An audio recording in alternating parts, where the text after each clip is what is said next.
We are all on a journey, both literally and figuratively. We meet challenges along the way. Some view those challenges as roadblocks, others as opportunities. I had a very difficult childhood, and at a certain point, I decided to live and share a life of joy. I'd like to take you with me this evening on a journey toward joy through true stories. We all become the stories we tell. So thinking about if you're telling World Bank Group stories, telling IFC stories, or whatever organization we're in, we are creating the story of the larger organization too in every presentation we're delivering. Every superhero faces some sort of adversity, and they transform that adversity into power, those obstacles into opportunities. How you look at the projects you're working on and whether you're approaching it through, this is an adventure, this is something that has so much potential, or we look at it as, I can't believe I have another project I have to do about it. We have choice in, is this an exciting adventure or is this going to be stressful drudgery? One day there was a bottle of bubbles on the passenger seat of my car.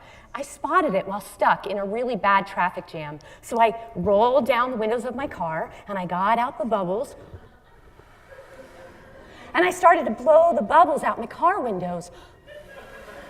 And I instantly felt better. It was amazing. I felt good. And have you ever had that feeling someone's watching you? Yes, I had that feeling, and out of the corner of my eye, I spotted the woman in the car next to me. And she had rolled down her car windows, and she was gesturing. It was not the gesture you usually see when stuck in a traffic jam. And she was yelling out. I could hear her. She said, "Hey, can you blow some bubbles over here?" Even if I'm sharing a really challenging, difficult topic, that somewhere in there, there's some hope.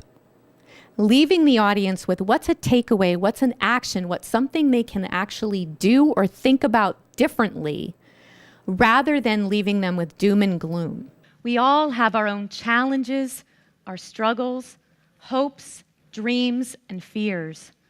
And when we reach out to someone, when we step across our comfort zone, we realize we are far more similar than we are different. Expressing a project that you've been working on in the past that was successful, if you share concrete examples of what made that successful, they're more easily able to understand that rather than a bunch of jargon or abstract concepts that their brain can't necessarily process.